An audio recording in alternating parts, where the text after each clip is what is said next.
Assalamualaikum warahmatullahi wabarakatuh.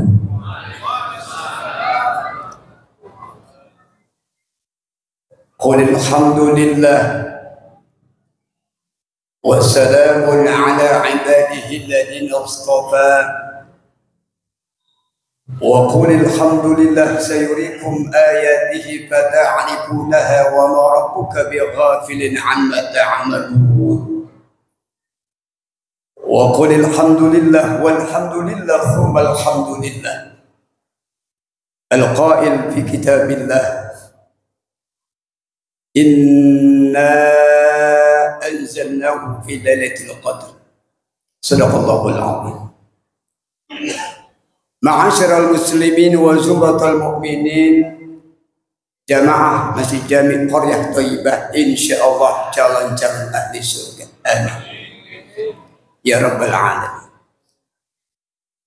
Kita bersyukur kepada Allah ala dawam atas segala limpahan nikmat, rahmat, hidayah dan inayahnya. Alhamdulillah wa syukurillah, malam yang berbahagia ini kita bisa bertatap muka langsung, bersimpuh di salah satu rumah Allah Subhanahu wa taala dalam rangka Qiyamul Lail, menghidupkan daripada malam-malam Ramadan. Salawat teriring salam senantiasa tercurahkan kepada junjungan kita Nabi besar Muhammad sallallahu alaihi wasallam. Ma'asyiral muslimin, tema kita yaitu tentang bagaimana kiat-kiat kita untuk mendapatkan malam Lailatul Qadar. Yang pertama, hati kita harus bercahaya. Satu, dimulai dari hati. Mengapa dari hati? Hati ini sebagai barometer.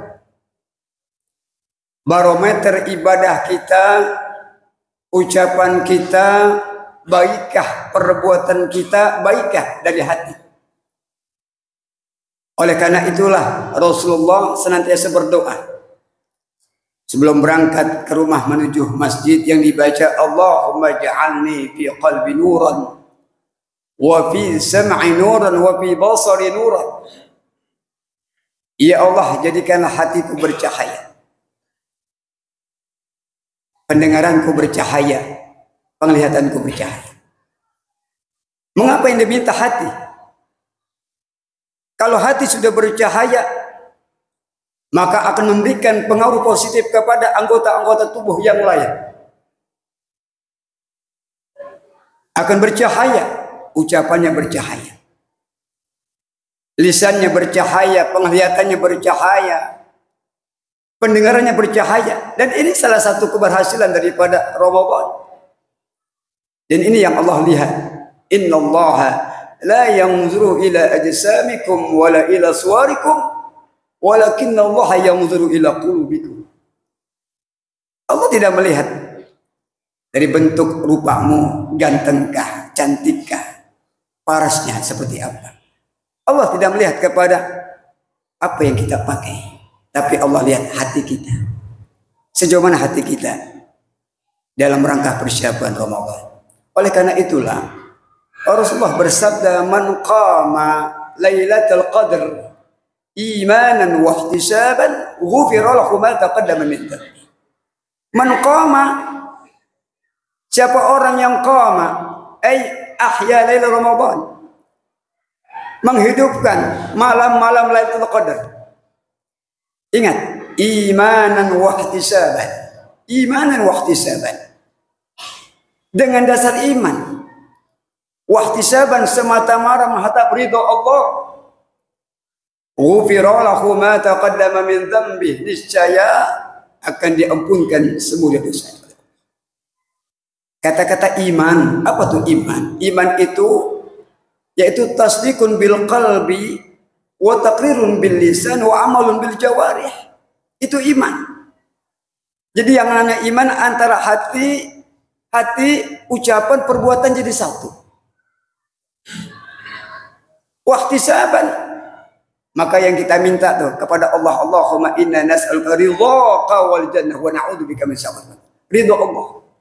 Jadi kalau untuk mendapatkan kiat Lailatul Qadar, hati kita, bersihkan hati kita. Itu yang pertama. Yang kedua, tentu Ramadan ini adalah bulan kasrah. Maka istiqomah dalam kasrah kita beribadah kepada Allah. Komitmen kita dari mulai bulan Rajab, kemudian Sya'ban, Ramadan, jangan sampai kendor. Terutama malam-malam ini. Terutama di awal Ramadan. Yang kita tadi sholat tarawihnya, banyak baca Qur'annya, banyak sodakohnya, banyak istighfarnya, banyak zikirnya. Jangan kendor. Kasrah. Banyak melangkahkan kaki kita menuju masjid. Kasrah. Dipertahankan istiqomah. Ada sebuah hadis yang saya ambil di dalam Jauharul Bihar fil ahadits as-sahih al-qusar. Karangan Al-Imam At-Turidi disebutkan man shalla ma'al imam hatta yansarifa kutiba lahu fi ibadatin lail. Ini hadis derajat hasan. Man shalla, menurut para ulama muhaddisin, siapa orang yang salat? Salat tarawih. Siapa orang yang salat tarawih bersama imam hatta yansarifa, sampai imam selesai. Kita ngikutin imam sampai selesai. Jangan imam belum selesai kita udah mundur. Imam belum selesai kita udah kalah. Sampai selesai. Hatta yang musafal imam. Apa kata Nabi? Kutiba lahu fi ibadatin lail. Dicatat hamba tersebut ibadah semalam suntuk pahalanya. Amin. Semalam suntuk. Fi ibadatin lail. Lailah kamilah.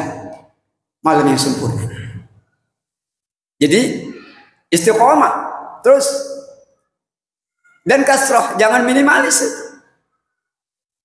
Jadi kasrah makin banyak terus. Kasratul qiraatul Quran, baca Quran, perbanyak lagi. Yang belum khatam diusahakan khatam. Kasratul salat tarawih, kasrah sunnah-sunnah yang lain silakan. Jangan lupa ada amalan-amalan yang bisa membuat kita soleh secara pribadi, soleh secara sosial. Soleh secara sosial juga terutama. Itu. Kemudian yang ketiga, Bapak yang dirahmati Allah Subhanahu wa taala. Jaga salat kita, salat terutama salat wajib kita. Salat wajib kita, hafidu ala salawat wa salatul wusta wa qumul ilaih. Kita jaga salat kita nih. Jangan sampai bolong. Rawatibnya juga jangan sampai lengah. Karena dalam sebuah hadis sahih ya, Rasulullah bersabda ya. Disebutkan dalam kitab Riyadhus Shalihin karangan Al-Imam Nawawi di situ. Awwalu ma yuhasabu bil 'abdu yawmal qiyamah min 'amalihi salatuhu. Awwalu, yang pertama akan dihisab seorang hamba daripada amalnya salatuhu, salatnya. Kalau hubungan Allah dengan hambanya nantinya akan dihisab salatnya. Nah, bagaimana dikatakan dalam riwayat berikutnya? Idza salahat salaha amalu kullu, atau idza salahat faqad aflaha wa anjah. Wa riwayat, kalau seandainya dilihat salatnya bagus, itmam surut, itmam rukun, adab salatnya dipakai, faqad aflaha wa anjaha, dia lulus, dia sukses. Tapi kalau seandainya wa idza fasadat, kalau seandainya salatnya rusak, apa yang terjadi? Faqad khaba wa khasira, rugi, khusrana mubina. Tetapi Allah Maha Rahman, ketika nanti diperiksa daripada amal ibadah salat seorang hamba, qala rabbi, ketika Allah lihat ada kekurangan, idan taqasa minal fariḍah syai'an, qala rabbi azza wa jalla, ketika dilihat ada ibadah seorang hamba, ibadah wajibnya, salatnya yang wajib kosong atau kurang, maka kata Allah kepada seorang hamba, kepada malaikat, kepada malaikat, hal li 'abdi min tatawwu'in, apakah hambaku ketika di dunia suka melakukan ibadah sunnah, yaitu misalnya qabliyah, ba'diyah, salat sunnah rawatib, baik yang muakkadah atau muakkadah.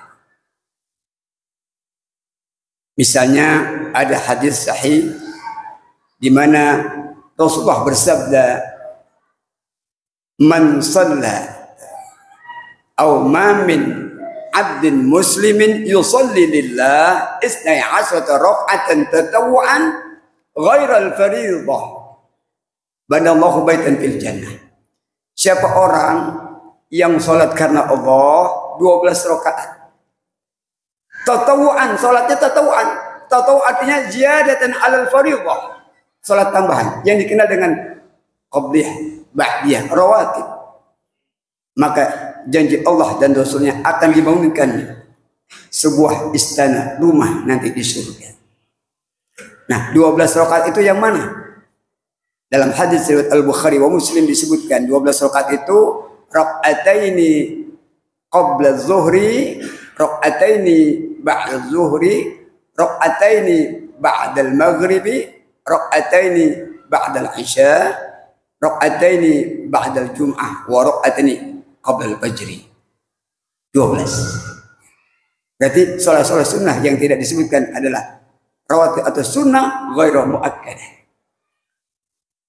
Apakah ada dalilnya? Ada dalilnya. Dalilnya baina kulli adaini salatun, baina kulli adaini salatun, baina kulli adaini salatun liman syaa. Hadis riwayat Bukhari wa Muslim. Ini sebab ibu sekalian rahmati Allah. Begitu banyak kiat-kiat. Yang penting adalah hati kita. Hati kita semata-mata mohon ridho. Allah akan pilih daripada hamba-hambanya. Kita berharap Allahumma inna nas'aluka ridhaka wal jannah wa na'udzubika min sakhatika. Hati kita sucikan hati kita. Kalau hati kita sudah suci, sudah bersih, mulut kita akan bersih. Kemudian apa lagi? Mata bersih, telinga bersih, kaki kita bersih. Dari situlah insya Allah akan melihat siapa dari hamba yang ibadah secara mukhlisina lahuddin. Ini saja, mudah-mudahan bermanfaat. Usikum wa nafsi bi taqwallah. Faqad fazal muttaqun. Assalamualaikum warahmatullahi wabarakatuh.